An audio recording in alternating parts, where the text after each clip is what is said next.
नमस्कार साथियों, मैं हूं परवीन सकलानी और आप देख रहे हैं गौ गंगा वाणी। साथियों, आज पहुंचा हूं उत्तराखंड के टिहरी गढ़वाल मां सुरकुंडा देवी चंबा रायपुर देहरादून वाली रोड से लगभग 12 किलोमीटर की दूरी पर एक चौकलिया एक जगह है। और मेरे ठीक पीछे आप देख सकते हैं, हमारे चैनल का नाम भी गौ गंगा वाणी है। और जब गौ गंगा वाणी की हम बात करते हैं तो गौ गंगा की बात हम करते ही करते हैं। और ठीक पीछे आप देख सकते हैं, यहाँ पर 2 नंदी और एक गाय, जिस गाय का बच्चा होने को भी है। मगर ये गाय लगभग 4 महीनों से आसपास में ही घूम रही है। कई लोगों ने देखा भी होगा, यहाँ आसपास में कई बड़े बड़े नेता भी हैं, कई जनप्रतिनिधि भी हैं और कई अधिकारी भी इस रोड से गुजरे होंगे। और ये सुरकुंडा देवी से और लगभग इस जगह तक कई बार इनका आना जाना भी हो गया। मगर आज हम यहाँ पर आए और अपने साथ कुछ लोगों को भी लेकर आए कि आखिर उनकी नजर इन गायों पर पड़ी या नहीं। और आज हमारे साथ जो शख्सियत हैं वो गौ सांसद भी हैं, गौ सेवक भी हैं, समाज सेवक भी हैं। मगर आज तक उनकी नजर इन गायों पर पड़ी या नहीं पड़ी, क्या कभी उन्होंने सूचना देने का प्रयास किया, शासन प्रशासन तक ये बात पहुंचाई? आज उनसे भी बात करने का हम प्रयास करेंगे और जो और भी लोग हमारे साथ में हैं उनसे भी जानने का प्रयास करेंगे कि आखिर आज तक इस गाय के बारे में किसी व्यक्ति ने सोचा या नहीं, आखिर इन गायों का होगा क्या। तो पहले मैं गाय आपको दिखाता हूं, नंदी को मैं आपको दिखाता हूं कि आखिर ये नंदी होंगी किसकी। ये आप देख सकते हैं, ये गाय है और ये 2 नंदी हैं। जब तक इनको इस्तेमाल करना था तब तक इसको इस्तेमाल किया गया। इसने हमारे लिए खेतों में हल लगाकर अपनी कमर तोड़ी। मगर जब सोचा कि अब इसका कोई फायदा नहीं तो फिर जाकर इसे रोड पर छोड़ दिया। और ये गाय जब तक इसने दूध दिया होगा तब तक उन्होंने इसका दूध पिया होगा। मगर जब दूध देना बंद कर दिया फिर उसके बाद इसे रोड पर छोड़ दिया। अब जैसे ही लोगों को पता चल गया कि ये गाय ब्याने वाली है, इसका बच्चा होने वाला है, तो इसको तत्काल लोग लेकर जाएंगे, क्योंकि स्वार्थी दुनिया है। और गौ सेवक सनातन धर्म में हर एक व्यक्ति है। बड़ी बड़ी बातें करने वाले लोग हजारों मिल जाएंगे, मगर गाय के लिए काम करेगा कौन? एक तो ये सरकार है जो बड़ी बड़ी बातें करती है, बड़े बड़े दावे करती है कि हमने गौशाले खोल दिए, अब गायों को गौशाले में छोड़ो। मगर वो गौशाले वाले भी इन लोगों के पास आते हैं और 1000, 1100, 2100 गाड़ी का भी चार्ज लेते हैं, फिर गौशाले में लेकर जाते हैं। आखिर वो कहाँ जाती होंगी, कैसे जाती होंगी, और आखिर वो व्यक्ति कितनी गायों को पाल रहा होगा, किस हालात में पाल रहा होगा, ये हमें नहीं पता। मगर ये बता देना चाहता हूं कि जब एक व्यक्ति एक गाय को नहीं पाल सकता है तो एक व्यक्ति हजारों गायों को कैसे पाल सकता है। और ऐसे ही वो लोग हैं जो 1100, 2-2 हजार रुपए देते हैं और फिर जाकर उन्हें बुलाते हैं और उनको गाय दे देते हैं। तो सरकार आखिर कर क्या रही है, मुझे तो कुछ समझ में नहीं आ रहा है। मगर आज मेरे साथ गौ सांसद जी हैं, उनसे मैं पूछने का प्रयास करता हूं कि आखिर इनकी जिम्मेदारी है क्या, इन्होंने एक पद लिया, क्यों लिया, और आखिर इन्होंने सरकार को यह सूचना आज तक भेजी या नहीं। उनसे बात करने का प्रयास करता हूं। जी, पहले प्रणाम, बहुत बहुत स्वागत है आपका। पहले तो आप गौ सांसद हैं, पहले तो आपको वो पद भी मिला, प्लस आपके पास गाय भी है, आप गौ सेवा भी कर रहे हैं। आपको पहले बहुत बहुत बधाई, शुभकामनाएं। और इतना मैं भी जानता हूँ कि आप कितनी गायों को पाल सकते हैं, जितनी आपकी क्षमता होगी उतनी ही आप पाल पाएंगे। मगर जो गायें रोड पर छूट रही हैं, जो लोग छोड़ रहे हैं, उनको क्या कुछ कहना चाहेंगे? कभी आपने सूचना देने का प्रयास किया उन अधिकारियों को जो गौ की बड़ी बड़ी बातें करते हैं? ये सरकार गौ की बड़ी बड़ी बातें करती हैं और जो गायें रोड पर घूम रही हैं, उस विषय पर आप क्या कुछ कहना चाहेंगे? धन्यवाद प्रवीण भाई। मैं सर्वप्रथम आपके गौ गंगा वाणी के दर्शकों को नमस्कार करता हूं, प्रणाम करता हूं। और जैसे आपने बताया कि आप गौ सांसद हैं, गौ सेवक हैं, आप अपने दायित्वों का निर्वहन कर रहे हैं या नहीं कर रहे हैं। जी। तो सबसे पहले मैं आपको ये बता देना चाह रहा हूं, आपके दर्शकों को ये बता देना चाह रहा हूं कि जो गौ सांसद का प्रकल्प है, जी। ये ज्योतिष पीठाधीश्वर स्वामी श्री अभिमुक्तेश्वरानंद सरस्वती का है। और शंकराचार्य महाभाग जी ने जो ये प्रकल्प चलाया है, उसके पीछे कारण है गायों की जब दुर्दशा होने लगी तो ये आज से नहीं है, ये स्वतंत्र भारत से ही गायों की दुर्दशा हो रही है। उसके लिए कृपात्री जी महाराज ने बहुत बड़ा आंदोलन किया। तत्कालिक सरकारों ने उस पर कोई किसी प्रकार का संज्ञान नहीं लिया, उल्टा गौ भक्तों पे, गायों पे गोलियां चलाई और उसका फल वो राजनीतिक पार्टी आज भी भुगत रही है। फिर उसके बाद इस आंदोलन को एक प्रकार का विराम मिल गया, लोगों के मन में डर हो गया, भय हो गया, क्योंकि जब गोलियां चल जाती हैं तो हर किसी के मन में भय होता है।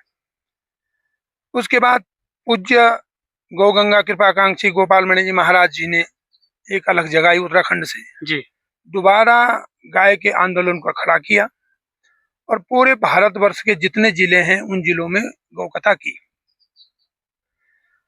पूरे भारत में गौ कथा करने के बाद 5 बार रामलीला ग्राउंड में लाखों की भीड़ के साथ गौ माता राष्ट्रमाता की मांग के साथ पूज्य गोपाल मणि जी महाराज जी ने बहुत बड़े आंदोलन करे और उसका भी परिणाम शून्य निकला।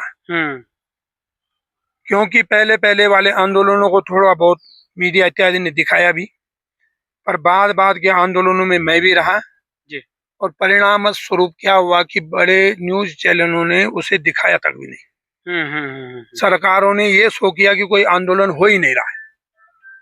शायद आपको पता होगा 23 के आंदोलन में आप भी वहां पहुंचे हुए थे जी। और लाखों की संख्या में लगभग 5 लाख के ऊपर की भीड़ थी। बिल्कुल। तो उसके बाद फिर शंकराचार्य महाभाग ने एक वो बदला, अपनी रणनीति बदली और उसके तहत ये बनाया कि हम कुछ गौ सांसद गौ विधायक बनाएंगे जी। और उन गौ विधायकों गौ सांसदों का जो कार्य होगा जी। वो गौ मतदाता बनाने का होगा। अच्छा। कि वो गौ मतदाता बनाएं और वो वोट उन्हीं लोगों को दें जो गाय की सेवा की बात करें, और सदन में, जिस सदन में भी वो जाता है, अगर विधानसभा में जाता है तो वहां गाय पे चर्चा रखे, संसद में जाता है तो वो गाय पर चर्चा रखे, वो नगर निगम में जाता है तो वो गाय पर चर्चा करे, वो जिला पंचायत में जाता है तो वो गाय पर चर्चा करे। जब गाय पर सही सदन में चर्चा होगी तब इसका कोई निर्णय सरकार ले पाएगी। पर अभी तक जितने भी राजनीतिक दल भारतवर्ष में हैं वह लोग कोई भी चर्चा नहीं करते हैं। आपको पता होगा सुब्रमण्यम स्वामी ने संसद में प्राइवेट मेंबर बिल लाया इस पे जी, पर उसका परिणाम शून्य निकला। आखिर में उनको वो विड्रॉल करना पड़ा। ऐसे ही 1-2 सांसदों ने अब गौ माता राष्ट्रमाता की बात उठाई है संसद में जी, पर अभी उनकी संख्या एक है। उनकी संख्या बढ़ाने के लिए गौ सांसदों का प्रकल्प चलाया गया जी। तो मैं आपको ये बता देना चाह रहा हूँ कि गाय के लिए काम करना है जी, पर एक अकेला नहीं कर सकता। बिल्कुल। उसके लिए संयुक्त रूप से सरकार और संयुक्त रूप से जनता कार्य करे। बिल्कुल। अब रही बात इन गायों की, 4 महीने से ये गाय मेरे क्षेत्र में घूम रही हैं जी। मेरे गांव वालों ने भी इस पर प्रश्न उठाया। अच्छा। और मेरे गांव के व्हाट्सएप ग्रुप में भी खूब चर्चा हुई जी। मैंने उस समय जिन लोगों ने वीडियो बनाया, मुझे डाला, मैंने बोला आप लोग भी हिंदू हो जी, आप भी सक्षम हो। बिल्कुल। मैंने 20 गाय बांध रखी हैं, 19 गाय बांध रखी हैं, मैं उनका भरण पोषण कर रहा हूँ, तो 2 गाय बांध के आप भी देख लो। या गांव के एक आदमी, 3 आदमी भी 3 गाय बांध सकते हैं, पर वो भी नहीं हुआ। फिर ये गाय घूमते घूमते सकलाना के इस क्षेत्र में आ गई। कल परसों में फिर ये चर्चा का विषय बन गई। अच्छा। व्हाट्सएप ग्रुप 100-250-300 मेंबरों का ग्रुप है जो सकलाना से सत्यों से पढ़ के गए हैं जी, इस स्कूल से पढ़ के गए हैं, उन लोगों का एक ग्रुप है, उसमें फिर गायों की चर्चा हुई जी। सब ज्ञान देना चाहते हैं, अपनी जिम्मेदारी दूसरे पे सौंपना चाहते हैं, पर हिंदू बन के कोई पालना नहीं चाहता। आपने अभी गौशालाओं की जिक्र करी। बिल्कुल। गौशालाओं की एक क्षमता है। बिल्कुल। वो कितना बड़ा कंस्ट्रक्शन कर लेगा। बिल्कुल। कितने लोग उसमें उनकी सेवा के लिए रख लेगा। उनकी एक क्षमता है। पर अगर एक एक 2-2 गाय करके अगर सब लोग पालना चाहें, ये तो भूमि उत्तराखंड देवभूमि है और यहाँ अभी खेती होती है इन बैलों से ही होती है। अभी लगभग 50% खेती इन बैलों से हो रही है और ये बैल ही है। बिल्कुल। इनसे किसी न किसी ने खेती की है। बिल्कुल। तो मैं पहले इस बात को पहले इसलिए नहीं उठाया कि मैं ये देखना चाहता हूँ कि जनता अपने मन में क्या भावना लेके चल रही है। जब तक आप जनता की भावनाओं को जागृत नहीं करोगे तब तक आप गौशाला खोल के गाय नहीं पाल सकते। जब तक जनता की भावनाओं में ये बात नहीं घर घर करेगी कि जो हम हिंदू हैं, हम हिंदुओं का गोत्र, जो मुख्य पहचान गोत्र हम बोलते हैं, पूजा पाठ यज्ञ दान तप तीर्थ जितने काम करते हैं उस समय संकल्प लेते हैं, अपना नाम बोलते हैं कि मेरा फलाना गोत्र है। अरे गोत्र है तो गोत्र माने गौरक्षा, बिल्कुल गौरक्षा दल, बिल्कुल गौरक्षा दल का तो हम काम ही नहीं कर रहे हैं। तो आपका पुण्य का फल आपको कैसे मिलेगा? पुण्य का फल यहाँ तो मिलना नहीं है। आपको पुण्य का फल परलोक में मिलना है और उसी के लिए हम ये कार्य करते हैं। तो जब परलोक में आप वहां जाओगे, आप अपने पुण्यों के फल को ढूंढोगे तो सबसे पहले आपकी पहचान गलत निकल जाएगी, क्योंकि आपने गौरक्षा का तो काम किया नहीं, तो पुण्य को फल खाएगा। जब आपका एफिडेविट वहां पे गलत साबित हो जाता है तो यमराज की अदालत में आपके पुण्यों का एक फल आपको नहीं मिलने वाला है। मैं एक सवाल आपसे करना चाहता हूँ। जी आप गौ सेवक भी हैं, गौ सांसद भी हैं, जी। जिस तरीके से आपने गौशाला खोला हुआ भी है और आप बता भी रहे हैं कि मेरे पास 19 से लेकर 20 गाय हैं, तो कई सारे लोगों का आपको फोन भी आया होगा जी कि इस गाय को आप अपने गौशाले में क्यों नहीं जी लेकर जा रहे होंगे। जी उनका एक मानना भी होगा कि आपने गौशाला खोला होगा तो आपको बाहर से बहुत फंडिंग आ रही होगी, जी इसीलिए आपने गौशाला खोला हुआ है। जी मगर उसके बीच में किसी व्यक्ति का ऐसा फोन नहीं आया कि सांसद साहब ये जो गाय हैं ये इस परिवार की हैं, ऐसा कोई फोन आया आज तक आपको? मैं इस चीज की इंतजारी में, मैं इस विषय में चर्चा कर रहा था जी और उसके लिए मैंने कल शीश राम जी को, जो यहाँ पशु चिकित्सा में कार्य कर रहे हैं, अच्छा। इनसे संपर्क भी किया हम्म। कि अंत तो गत्वा इसका हल क्या है। हम्म।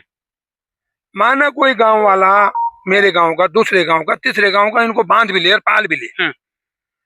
पर हमारा मुख्य काम तो उसको पकड़ना है जो छोड़ रहा है। बिल्कुल ठीक है, हमें तो उस स्थान पे जाना चाहिए, उस आदमी को पकड़ना चाहिए जिस आदमी ने इसे छोड़ा। बिल्कुल। हो सकता है उसकी कोई मजबूरी है, उसका पांव टूट गया हो, उसका हाथ टूट गया, उसको कोई बड़ी गंभीर बीमारी लग गई हो, उसके घर में उसे पालने वाला ना हो, उसकी भी समस्या हो सकती है। पर वो उसके लिए जब पशु डॉक्टर हैं, पशु चिकित्सालय हैं, शासन है, प्रशासन है, अपने गांव में प्रधान होता है, उनसे संपर्क करे और बोले कि भैया मैं इन गायों को छोड़ने के लिए मजबूर हो गया हूँ, मेरी मजबूरी हो गई, मैं घर में गाय पालन नहीं कर सकता हूँ, इसकी कोई व्यवस्था कराइए। तो शासन प्रशासन प्रधान जो भी जनप्रतिनिधि है वो उसकी व्यवस्था कराएंगे। पर ऐसा हो नहीं रहा है। हो क्या रहा है कि लोग चुपचाप अंधेरे में लाके सड़क पर छोड़ देते हैं। और जहां तक मुझे सूचना है ये ज्वारना क्षेत्र से गायें छूटी हुई हैं। अच्छा। क्योंकि जब ये आए तब ज्वारना से ही आई। तो अब और आप ये क्या यही करने गाय वाले हैं नहीं, इस पर? इसके बाद इसके पहले भी एक जोड़ी ऐसे ही छूटी थी और वो भी यहाँ मरोड़ा में बाघ, एक तो हमारे यहाँ ऊपर कद्दू खाल के पास बाघ ने खाई थी, वो मैंने फिर वन विभाग को बड़ी मुश्किल से उनका अंतिम संस्कार करवाया और एक मरोड़ा के आसपास, मरोड़ा लामकांड के आसपास वहां कहीं मरी। तो मेरा अब जो पहल है, और मैंने जैसे शीश राम जी से जिक्र किया कि इसका हल क्या है, क्योंकि ये टैगिंग करते हैं जी। अब ये पीछे टैगिंग की बात आई, जब पशु को माना हमारी गायों को या भैंसों को, पशुओं को कोई बीमारी हो जाती है तो हम क्या करते हैं, पशु डॉक्टर को बुलाते हैं, पर ये लोग भी उनका पंजीकरण करते हैं। तो मैंने इनसे संपर्क किया कि भैया जब इनका कहीं ना कहीं पंजीकरण तो हुआ होगा। बिल्कुल। और इसमें तो एक मुझे ऐसा भी दिखा जिनके कान छिदे हुए हैं जी, तो कहीं ना कहीं इनकी फोटो खींची जाती है। बिल्कुल। तो उसके लिए मैंने फिर जब शीश राम जी से संपर्क किया तो इन्होंने बोला कि पंडित जी इस कार्य में हम ये कार्य कर सकते हैं जी, अगर हम अपनी तरफ से इनाम रखते हैं कि जिसके पास हम उसकी फोटो वायरल करते हैं, वीडियो बनाते हैं जी, और जो इनकी सूचना हमें दे हम उसको इनाम देते हैं, उसका नाम हम गुप्त रखते हैं जी, ताकि उसकी सुरक्षा भी बनी रहे, उसके साथ किसी का बैर ना हो, और वो इस गौवंश के पालक का नाम बताए जो छोड़ रहे हैं। अगर वो उजागर करता है तो हम उसके से संपर्क करते हैं कि भाई उसका कारण क्या था, उसकी कोई मजबूरी थी, अगर उसकी मजबूरी थी तो उसने शासन प्रशासन अपने प्रधान जी या जो भी जनप्रतिनिधि है उनसे संपर्क करके कोई सहायता लेने का काम किया, नहीं किया। उसका दायित्व बनता है कि अगर उसने गौवंश बांध रखा है या कोई और भी पशु बांध रखा है तो गौवंश के लिए तो खास करके उसे सड़क में नहीं छोड़ना चाहिए। बिल्कुल, कतई नहीं छोड़ना चाहिए। उसकी समस्या है तो उस समस्या की चर्चा करे, ग्राम लेवल पे करे, तहसील लेवल पर करे, जिस लेवल पे हो सकते है उस लेवल पे करे, कुछ ना कुछ हल निकलता है। बिल्कुल। और निकाला भी जाता है। ऐसा नहीं है कि सब में दर्दशील हो, पर जिस केस में सरकार को कोई कंप्लेन ही नहीं करता है तो उस केस में सरकार भी क्या करे। तो इसलिए मैंने इसको समय दिया कि लोग क्या करते हैं। मेरा जो दायित्व मैं तो कर रहा हूँ, मैं आपको इसीलिए बुलाया जी। मैं, और चैनल भी हमारे आसपास में उनको भी बुला सकता था, पर आप गौगंगा के लिए काम कार्य करते, तो मैंने आपको इसलिए चुना। जी। आपके भले हो सकता है दर्शक कम हो, मिलीनियर वाले भी हैं, बिल्कुल वो भी उनको भी बुला सकता था मैं, बिल्कुल बिल्कुल पर आपका जो मैं कार्य देखता हूँ, आप गाय के लिए कार्य करते हैं, तो इसलिए मैंने आपको चुना। बिल्कुल बिल्कुल और साथ में मैंने शीश राम जी को भी बुला रखा है, जी। जिन्होंने मुझे ये प्रेरणा दी कि सांसद जी आपको जो दायित्व दिया गया शंकराचार्य जी के द्वारा, जी जी उसमें आप ये पहल कर सकते हैं। बिल्कुल। इस पहल से क्या होगा कि आगे कोई अगर छोड़ेगा तो उसको डर रहेगा कि मेरे पशु को अगर किसी ने चिन्हित करके बता दिया जी। तो उसको विभागीय कार्यवाही मिलनी पड़ेगी। चीज और पूछना चाहता हूँ, आ जाओ आप आ जाओ। जो इनाम की आप घोषणा कर रहे हैं, जी, तो कितनी घोषणा आप कर रहे हैं? जो मतलब आप कह रहे हैं कि मैं गुप्त तरीके से मतलब वो इनाम दूंगा, तो एक बार वो धनराशि भी तो हमारे दर्शकों को बता फिलहाल इन गाय वंश के लिए मैं 10,000 रुपए की घोषणा कर रहा हूँ। अपना नंबर दे रहा हूँ, अभी वीडियो चलाओगे तो उसमें लिख देना, ठीक है और मेरा नंबर आप डाल देंगे। ठीक है ये शीश राम जी जो पशु चिकित्सक हैं, ठीक है इनका नंबर आप डाल दें। ठीक है मैं अपना नंबर बोल देता हूँ, ठीक है 80-105 जी 71-641 जी 8015711641 अनुसुईया प्रसाद उनियाल। जाते जाते जी। आपसे एक सवाल और मेरा ये और घोषणा रहेगा। मैं गौवंश के लिए भी करूंगा। जी जो कोई मुझे सूचना देगा जी। ये किसके हैं? कि इनकी तो खैर बात हो गई कि 10,000 रुपए की, मैं आगे के लिए भी घोषणा करता हूँ जी कि अगर आगे भी किसी को ऐसे गौवंश सड़क पर घूमता दिखाई देता है या कोई छोड़ते हुए दिखाई देता है, कोई चिन्हित हो जाता है, जी तो वो मेरे से संपर्क कर सकता है। मैं उसको यथाशक्ति यथा योग्य इनाम दूंगा, बिल्कुल। और छोड़ने वाले के विरुद्ध में प्रशासनिक कार्यवाही करवाऊंगा। जाते जी जाते मेरा एक सवाल है, जी और सवाल बहुत बड़ा है। जी जिस तरीके से सरकार के द्वारा गायों के लिए, गौशालाओं के लिए फंड आता है जी और बताया भी जाता है कि इस गाय के लिए इतना हम सहयोग कर रहे हैं और आप गौशाला खोलिएगा, जी। तो सरकार के पास कभी आपने ये बात नहीं रख पाए, या आपने कभी सोचा कि हम उनके पास जाकर ये बात करें कि भाई यदि ये जो गाय लोग छोड़ रहे हैं उन्हीं को ये सारी चीजें मिल जाएं तो गाय रोड पर आएंगे नहीं? कभी इसके बारे में सोचा आपने? मैंने इसके लिए प्रयास करे हैं, जी और जो सरकार की योजनाएं हैं जी उनको क्रियान्वयन करने का भी कार्य किया। जी मैंने उसका सबसे पहले प्रैक्टिकल अपने को बनाया। बिल्कुल उदाहरण मैंने कहा मैं अपने से तैयार करूंगा। बिल्कुल उसके लिए मैंने 2023 में उनियाल गांव ग्राम सभा से एक प्रस्ताव भेजा, जी क्योंकि सरकार का एक तो जो गौवंश बचाने का प्रकल्प है वो 3 साल के लिए जब तक रजिस्ट्रेशन नहीं होता, जी और कम से कम उसमें गौवंश की संख्या 25 नहीं होती, जी उनका रजिस्ट्रेशन होना चाहिए, कम से कम संख्या 25 होनी चाहिए, जी तब उसके बाद उसका लाभ उनको मिलता है जी गौवंश पालने का। बिल्कुल पर एक स्कीम और जो चल रही है सरकार की, जिसमें वो 80 रुपए रोज दे रही है जी निराश्रित नर गौवंश को। तो ऐसे पहले 5 गौवंश मैंने अपने आप बांध रखे निराश्रित, जी। और उनका 2023 में मैंने अपने गांव से प्रस्ताव भेज रखा है। आपका हो गया पास? अब मैं आपको बता देता हूँ, उसमें मैंने आप सत्यों से टैगिंग करा रखी है, पशु चिकित्सालय से, यहाँ जो डॉक्टर हैं उनसे मैंने साइन करवा रखे हैं। जी उसके बाद मैंने थत्यूर 2 अधिकारी आपके और बैठते हैं, सीओ सीडीओ बोलते हैं, क्या बोलते हैं उनको, एसडीओ सीडीओ कुछ उनका पद है, जी उनसे मैं साइन करा के ले आया हूँ। जी उसके बाद मैंने उनको उस फाइल को नरेंद्र नगर भेज दिया, पर ये 25 खत्म होने वाला है और वो फाइल मेरी 23 की अभी तक नहीं हुआ। अभी तक उस पर कार्रवाई नहीं हुई। कल उसमें आपका फोन जरूर आया कि क्योंकि जब मैंने प्रस्ताव लिखाया था तो मैंने और लोगों के भी नाम डलवा दिए थे, तो उसमें फिर नई बाध्यता आ गई जी कि अब पहले उनकी भी वो बताओ कि वो क्या करना चाह रहे हैं, होगा तो सबका इकट्ठा होगा, नहीं तो ये कभी नहीं होगा। मैंने कहा ऐसा कोई जियो तो है नहीं, मेरी डॉक्टर से बात हुई, तो बोला आप एक बार फिर भी उनसे पूछ लें। तो मैं आज 1-2 दिन में उनसे भी पूछ लूंगा कि भाई आप लोगों ने भी नाम लिखाए थे निराश्रित गौवंश पालने के, तो आप क्या अगर इच्छुक हैं तो उनके नाम हम आगे भेज देंगे, उसको भी देखेंगे। पर इसमें एक बड़ा बैरियर और सरकार ने लगा रखा है।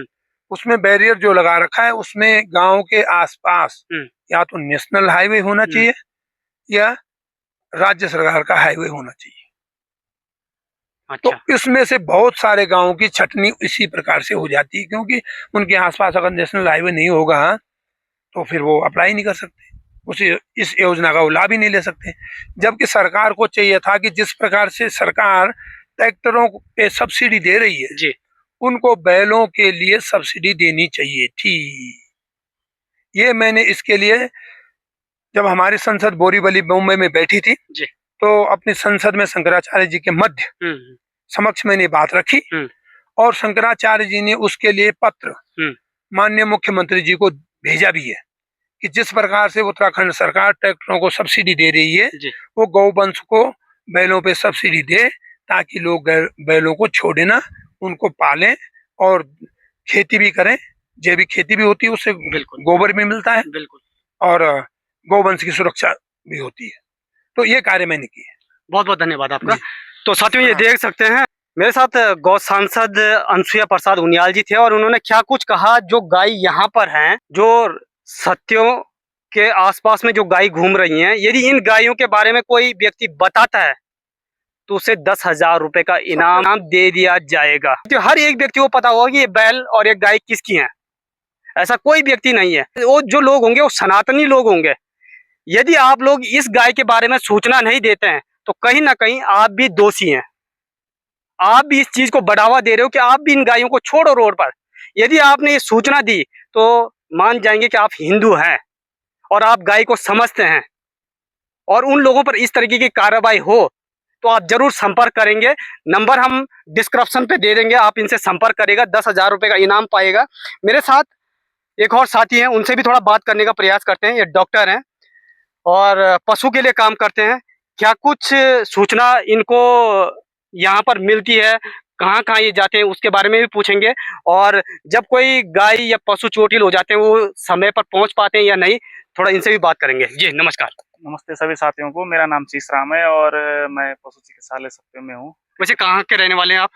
मंझगांव के। मंझगांव के। डॉक्टर साहब, एक बात बताइएगा, काफी सारे गायें रोड पर चोटिल भी हो जाती होंगी, तो वहां पर आपको सूचना मिलती है या आप खुद चले जाते हैं? नहीं, जब कोई लोग जैसे कहीं पे भी चोटिल हो जाते हैं तो फोन करते हैं लोग, तो हम तभी जाते हैं। अच्छा, मतलब लोग जागरूक हैं कि मतलब भाई यहाँ पर एक गाय है चोटिल है, तो आपको सूचना दे देते हैं? हाँ, दे देते हैं। तो जैसे गायें यहाँ पर घूम रही हैं, तो आप क्या कुछ कहना चाहेंगे कि क्या कुछ होना चाहिए सरकार के द्वारा सबसे पहले या तो आपके द्वारा? ये कहना चाहता हूँ कि मैं डेली यहाँ पे काम करता हूँ, पूरे सकलाना में ऊपर नीचे रास्ते में चलते रहता हूँ। मैंने सबसे पहले इनको उनियाल गांव में देखा था जी। फिर एक दिन मैंने सोचा कि क्या करा जाए। फिर बड़ा दुख होता है कि अपना हिंदू इतना क्रूर हो गया है, इतना राक्षस बन गया है कि मतलब अपना हिंदू ये इस तरह का काम कर रहा है। तो इसी चक्कर में मैं बात करना चाह रहा था। यहाँ पे एक दूसरी बहन मीरा डोगरा जी, मैंने सोचा कि उनसे बात करी जाए जी। पर इसे तब तक गुरु जी का फोन आ गया, तो तब हमने कल ये योजना बनाई कि इस तरह का प्लानिंग बनाते हैं। इस तरह की प्लानिंग बनाते हैं। तो मेरा मानना यह है कि कोई भी भाई बहन अगर इस वीडियो को देख रहा है तो ये जो गोवंश है यहाँ पे, इनको ठीक ढंग से पहचान ले और इनकी साफ सुथरी हम फोटो और खींच के दे दें। ठीक ढंग से पहचान के बता दे कि इसका असली मालिक है कौन। हमें सबसे पहले उसी को ढूंढना है। आपने देखा भी होगा उन पर टैग, जो टैग की जो प्रक्रिया हुई थी, तो इन गायों पर कोई टैग लगे हुए हैं? ऐसा नहीं अभी है, तो टैग नहीं। अभी नहीं। ये टैग भी हटा दिया। तो आप ये देख सकते हैं साथियों, जो चोर हैं, जो गायों को रोड पर छोड़ रहे हैं, वो इतने शातिर हो गए, उन्हें पता है कि हम टैग के माध्यम से पकड़े जाएंगे, तो उन्होंने गाय के कान भी फाड़ दिए और उस टैग को हटा दिया। तो देख लीजिएगा हमारा हिंदू आखिर कर क्या रहा है। यदि यही बैल, यही गाय किसी मुस्लिम परिवार की पाली होती और हमारे हिंदू को पता होता ये गाय उसकी है और उसे रोड पर छोड़ देता, तो सबसे पहले उस परिवार को कूटने के लिए चले जाता, मारने के लिए चले जाता और एक कार्रवाई भी करवाता।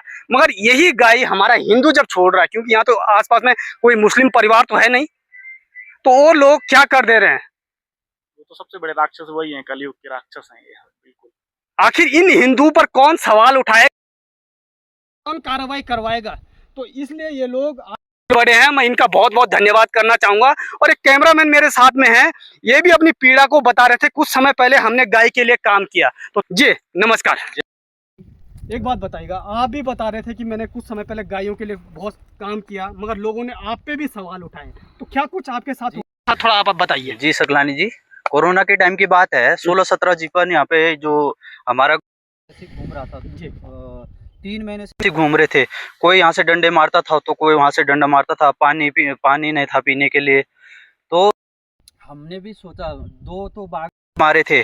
3 दिन तक वो ऐसी बॉडी पड़ी रही, तो मैंने लड़कों को ले जाकर उसको 2 बार दफनाया है। ठीक है, उसके बाद मेरे दिमाग में ये चलता रहा कि थोड़ा सा था, एक जागी मेरे अंदर जागी कि इनके लिए क्या करा जाए। फिर हमने 2-4 लोगों ने मिलकर चंदा इकट्ठा करा, सत्यों में, शेमाल गांव में, नवा गांव में। तब जाके मेरे पास 12,000 रुपए हुए थे। 7 लोग हम कोरोना के टाइम में यहीं इसी रास्ते से तिमली होके, बनाली होके उत्खंडा गए थे। वहाँ पे एक बात हुई थी, मेरी कोटियाल जी हैं, तो उनसे बात हुई, प्रकाश कोटियाल, उनका वहाँ पे खोल रखा था ये अपना। वहाँ पे गए तो बात करी, तो जब रास्ते में हम पहुंचे तो उन्होंने गाय लाने से मना कर दिया कि भाई जब आप मेरे को एक गाय का 21,000 रुपए दोगे, अच्छा, तब मैं गाय लूंगा। जब हम आधे रास्ते में चले गए, तो उसके बाद उनसे मेरी बहस हुई। फिर गाय न इधर की न उधर की, मैंने 3 दिन में चंदा इकट्ठा करा था, जो भी करा था।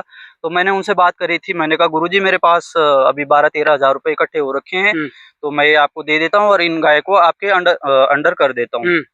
उसके बाद गाय को छोड़ के आ गए हम। 9 बजे रात को घर पहुंचे कोरोना के टाइम में, पैदल पैदल। कितनी गाय थी? 17 गायें थी। 17 गायें थी उसमें, मतलब गाय बैल वगैरह सब थे। 17 जीवन थे वो। तो आपने कितना पैसा दिया 17 गायों का? मैंने 12,000 रुपए चंदा इकट्ठा हुआ था, वो दिया था। और लोगों ने ये भी बोला था कि इसने चंदा इकट्ठा करके गाय फ्री में छोड़ी और पैसे खुद रखे, लेकिन ऐसा कुछ नहीं था। वो तो मेरी महात्मा जानती है, और जो मेरे साथ में गए थे उनको पता है। ठीक है, मतलब ये सवाल आप पे उठे कि आपने गाय के लिए चंदा इकट्ठा किया और आपने ये पैसे खा लिए। जी हाँ। मगर जब वो 12,000 रुपए आपने जो 18 या 20 गाय जो पाल रहा था, जिसको 18 या 20 गाय आपने दी, तो सवाल तो उस पे भी उठे होंगे कि भाई पैसा ले रहा है। कई लोगों ने बोला, लेकिन उसके बाद जब वहाँ पे गए तो फिर 12,000 रुपए जमा करे। फिर कोटियाल जी ने बोला नहीं कि 5,000 रुपए आपको देने पड़ेगी, यानी कि 1,000 रुपए गाय। 17 थे तो 12-5 17। तो उसके बाद उन्होंने मेरे को लगातार फोन करते रहे 1.5 महीने तक। तब मैंने उनको खुद अपनी जेब से 5100 रुपए मैंने भरे हैं चंबा में, तब जाके अपना पीछा छुड़वाया उनसे। एक बात बताइएगा, आपने टोटल मिला के 17,000 रुपए उन्हें दिए। जी हाँ। आपको लगता है कि उस व्यक्ति ने जिसने 18 गायों की जिम्मेदारी ली है, वो 18,000 रुपए में वो गाय अभी तक पल रही होंगी? नहीं है जी, वहाँ पे गाय नहीं है। वहाँ पे उन्होंने भी हटा दी। हम उनको वार्निंग देके आए थे, हम फोटो खींच के लाए थे कि भाई हमें ये गाय, हम 1 साल बाद आए, 2 साल बाद आए, हमें यहीं पे दिखनी चाहिए। लेकिन नहीं है, अभी वहाँ पे उन्होंने बंद कर दिया है, गौशाला ही बंद कर दिया है। बहुत बहुत धन्यवाद, आपने बहुत ही सराहनीय प्रयास किया। सवाल आप पे भी उठे, और जो गाय के लिए काम करता है सवाल उस पे उठते ही उठते हैं। लोगों को लगता है गाय के नाम पर बहुत पैसा आता है, और गाय का जो पालन कर रहा है उसको गाय माता की इतनी कृपा होती है, खूब धन आता है। यदि आपको लगता है गाय पालने से पैसा आता है, तो फिर ये गाय रोड पर क्यों है? गाय पालने से धन इकट्ठा होता है, तो आप गाय क्यों नहीं पालते? तो जो व्यक्ति कुछ कर भी रहा है तो उस पर सवाल क्यों उठते हैं? ये तो आप दान दो मत। यदि आप दान देते भी हो तो किसी व्यक्ति को निराश मत करो, कि हताश मत करो कि वो व्यक्ति गाय पालना ही बंद कर दे। यदि जहां इन्होंने 17-18 गायों को दिया, कुछ दिन उस व्यक्ति ने भी इतना सुना होगा कि आखिर उसने भी वो गौशाला बंद करना पड़ा। तो आप सभी से मैं निवेदन करना चाहता हूं कि जो व्यक्ति गाय के लिए काम कर रहा है उस व्यक्ति को निराश ना करें, और जो इस तरीके का काम कर रहे हैं, जो घरों में गाय पाल रहे हैं और रोड पर छोड़ रहे हैं, उस पर कार्रवाई करवाइएगा। आप संपर्क करिएगा हमसे, हम आपके पास आएंगे, आपको हम बहुत पीछे रखेंगे, आपको फ्रंट में नहीं लाएंगे जैसे इनको फ्रंट में लेके आए, मगर हम उस पर सख्त से सख्त कार्रवाई करवाएंगे। सांसद जी कह भी रहे हैं, मगर जब आप कोई सूचना देंगे तभी ये काम संभव होगा। जी सकलान जी, एक बात और जी, ये जो गायें हैं ये हमारे सकलाना क्षेत्र की नहीं है। ये जो गायें हैं कभी भी छोड़ी जाती हैं, ये हमारे कद्दू खाल से उधर की रहती है। ये पुजाल्डी हो गया, हमें शिकायत मिली है इस चीज की। पुजाल्डी हो गया, ज्वारना हो गया, इधर भमोरी खाल से इधर छोड़ के तो इधर के इलाके में आ जाती हैं। हमारे यहाँ से है ही नहीं, कहीं गाय दिखती नहीं है कहीं। नहीं, हमारे यहाँ की गाय होगी तो हम पहचानते भी हैं। हमारे गांव के आसपास के लोग एक दूसरों की गाय को पहचानते हैं। ये पशु चिकित्सक हमारे साथ में है।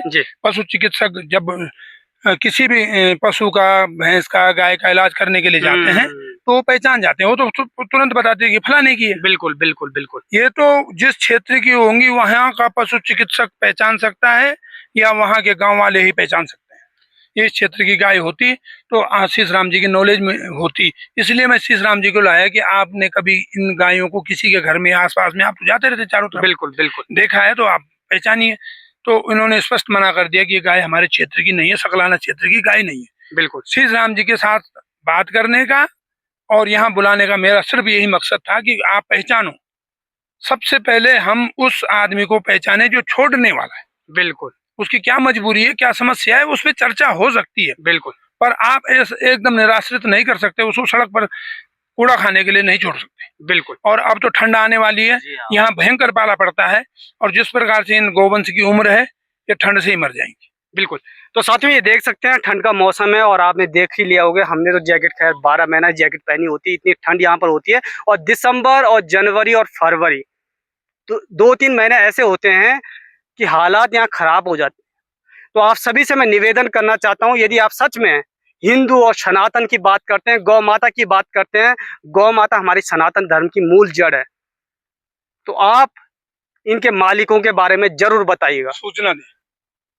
यदि आप इनकी सूचना देंगे तो आपका जो इनाम है वो घोषणा भी कर दी और कहीं ना कहीं गाय माता का पुण्य भी आपको मिलेगा। आप अच्छा कार्य कर रहे होंगे जब आप गाय माता के बारे में आप सूचना दे रहे होंगे। तो खबर को शेयर करेगा। तब तक के लिए जय हिंद, जय भारत, जय श्री राम।